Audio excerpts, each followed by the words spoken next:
আসসালামু আলাইকুম। এবিসি আন্তর্জাতিক খবরে আপনাকে স্বাগতম। শুরুতেই সংবাদ শিরোনাম, এরপরেই বিস্তারিত। পুরো মধ্যপ্রাচ্য জুড়ে বাজছে তৃতীয় বিশ্বযুদ্ধের দামামা, আর এরই মধ্যেই আমাদের হাতে এসে পৌঁছেছে গুরুত্বপূর্ণ আন্তর্জাতিক সংবাদ। শুরুতেই শিরোনাম, সিরিয়ায় ইসরায়েলি বাহিনীর 250 হামলা।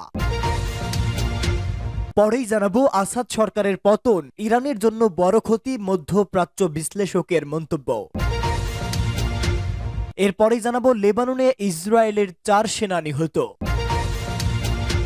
পরেই থাকবে সিরিয়া বিশৃঙ্খলায় নিমজ্জিত হবে এবং লিবিয়ার মতো টুকরো টুকরো হয়ে যাবে ফরাসি প্রকাশনার প্রতিবেদন। এবং সর্বশেষ জানাবো গাজায় যুদ্ধবিরতি আলোচনায় অভূতপূর্ব অগ্রগতি। এতক্ষণ শুনছিলেন সংবাদ শিরোনাম, এবারে বিস্তারিত। তবে তার আগে প্রতিদিনের আপডেট আন্তর্জাতিক সংবাদ সবার আগে পেতে ভিডিওটিতে একটি লাইক দিয়ে চ্যানেলটি সাবস্ক্রাইব করার অনুরোধ রইল। সিরিয়ায় ইসরায়েলি বাহিনীর 250 হামলা। প্রেসিডেন্ট বাশার আল আসাদের পতনের পর সিরিয়ায় একের পর এক হামলা চালিয়ে যাচ্ছে ইসরায়েলি বাহিনী। ইসরায়েলের একটি নিরাপত্তা সূত্র স্থানীয় মিডিয়ায় বলেছে, আসাদের পতনের পর ইসরায়েলের বিমান বাহিনী সিরিয়ায় সর্ববৃহৎ অভিযান চালিয়েছে।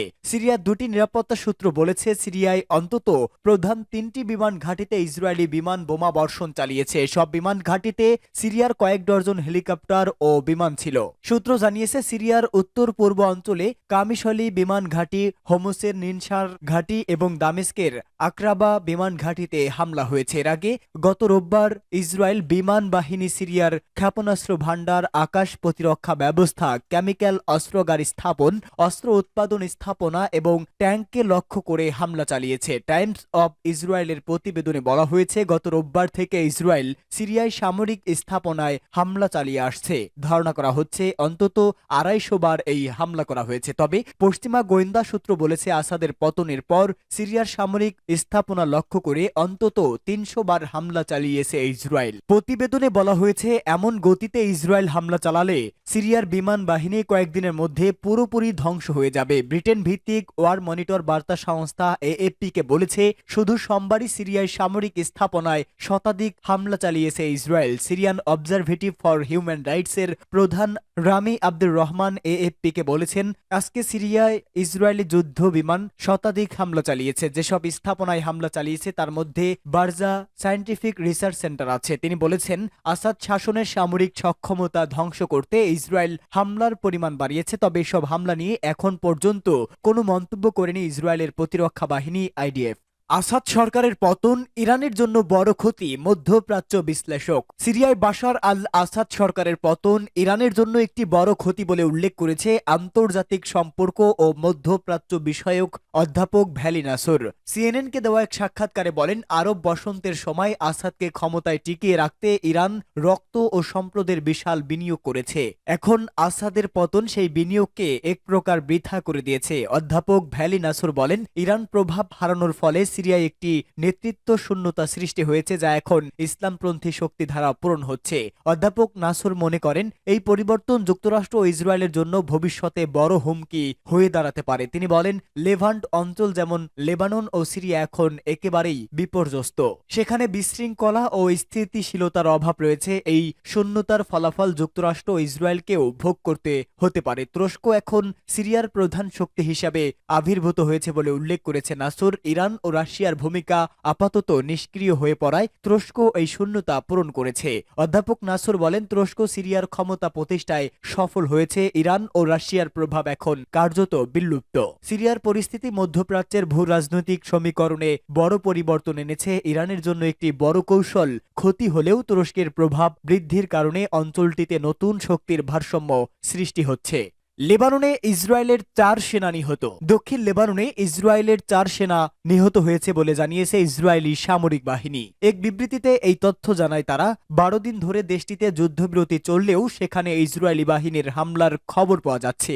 যদিও এ বিষয়ে বিস্তারিত তথ্য জানায়নি ইসরায়েল, তবে এমন সেনা সদস্য নিহত হয়েছেন বলেও জানা গেছে। তারা সবাই একই ব্যাটালিয়নের সদস্য ছিল। এর আগে ইয়েমেন থেকে ইসরায়েলে ক্ষেপণাস্ত্র হামলা চালানো হয়। ইসরায়েলি সামরিক বাহিনী জানায়, ওই ক্ষেপণাস্ত্রটি ইসরায়েলি ভূখণ্ডে প্রবেশের আগেই বিমান বাহিনী এটি ধ্বংস করেছে। স্থানীয় সময় মঙ্গলবার সকালে ওই হামলা চালানো হয়। সামাজিক মাধ্যম এক পোস্টে ইসরায়েলি সামরিক বাহিনীর পক্ষ থেকে বলা হয়, নীতি অনুসারে ইসরায়েল কোনো বিমান হামলার সতর্কতা সাইরেন সক্রিয় করা হয়নি। সিরিয়া বিশৃঙ্খলায় নিমজ্জিত হবে এবং লিবিয়ার মতো টুকরো টুকরো হয়ে যাবে ফরাসি প্রকাশনা। লিবিয়ার দুর্ভাগ্যজনক পরিণতির কথা স্মরণ করে একটি ফরাসি প্রকাশনা লিখেছে যে সম্ভবত সিরিয়ার ভাগ্যেও একই পরিণতি অপেক্ষা করছে এবং এই পরিস্থিতি বছরের পর বছর ধরে অঞ্চলটিকে সংকটের মধ্যে ডুবিয়ে রাখবে। ভাইরাল ম্যাগ নামে ফরাসি প্রকাশনার এক বিশ্লেষণে সিরিয়ার বর্তমান পরিস্থিতিকে মুয়াম্মার গাদ্দাফির সরকারের পতনের পর লিবিয়ার পরিস্থিতির সাথে তুলনা করে বলা হয়, প্রতি মুহূর্তে এই দেশটি ও বিশৃঙ্খলা ও বিভক্তির মধ্যে ডুবে যাওয়ার আশঙ্কা রয়েছে। রিপোর্টে বলা হয়েছে, ফরাসি প্রকাশনার ওই বিশ্লেষণে বিদেশি যোদ্ধারা সিরিয়ায় সশস্ত্র বিদ্রোহীদের সাহায্য করে উল্লেখ করে বলেছে, বাশার আল আসাদের পতনের পর সিরিয়া একটি খণ্ডিত ভূমিতে পরিণত হবে এবং বিরোধীরা আয়ের বিভিন্ন উৎস ও স্বার্থ নিয়ে দ্বন্দ্বে জড়িয়ে পড়বে। এই পরিস্থিতি এমন এক বড় বিপর্যয় ডাকবে যা এই অঞ্চলের দেশগুলোর জন্য শরণার্থী সংকট, অস্থিতিশীলতা এবং নানা ধরনের সংকট সৃষ্টি করবে। ভাইরাল ম্যাগ এর বিশ্লেষক আরও লেখা হয়েছে, এই বিপর্যয় মোকাবেলায় দৃষ্টত আন্তর্জাতিক সম্প্রদায় অক্ষমতার পরিচয় দিয়েছে এবং কূটনৈতিক উপায়ে সিরিয়ায় সমাধানের প্রচেষ্টা নিষ্ফল হয়েছে। সিরিয়ার সেনাবাহিনী গত রোববার সকালে এক বিবৃতিতে সিরিয়ার প্রেসিডেন্ট বাশার আল আসাদ সরকারের পতনের ঘোষণা দিয়েছে।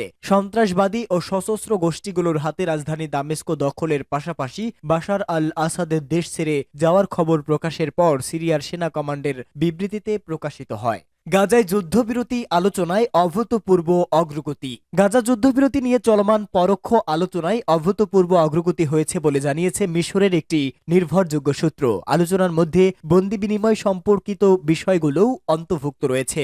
আল আরাবিয়া আল জাদিদকে দেওয়া এক বিবৃতিতে সূত্রটি জানায়, হামাস গাজায় আটককৃত ইসরায়েলি বন্দীদের একটি প্রাথমিক তালিকা মিশরীয় মধ্যস্থতাকারীদের কাছে দিয়েছে, জানিয়ে ইসরায়েলি প্রতিনিধি দল পর্যালোচনা করছে। সূত্রটি আরও জানায়, মিশর, কাতার, তুরস্ক এবং যুক্তরাষ্ট্রের তত্ত্বাবধানে আলোচনায় অংশগ্রহণকারী পক্ষগুলো একটি টেকসই যুদ্ধবিরতির বিষয়ে এক অভূতপূর্ব অগ্রগতিতে পৌঁছেছে।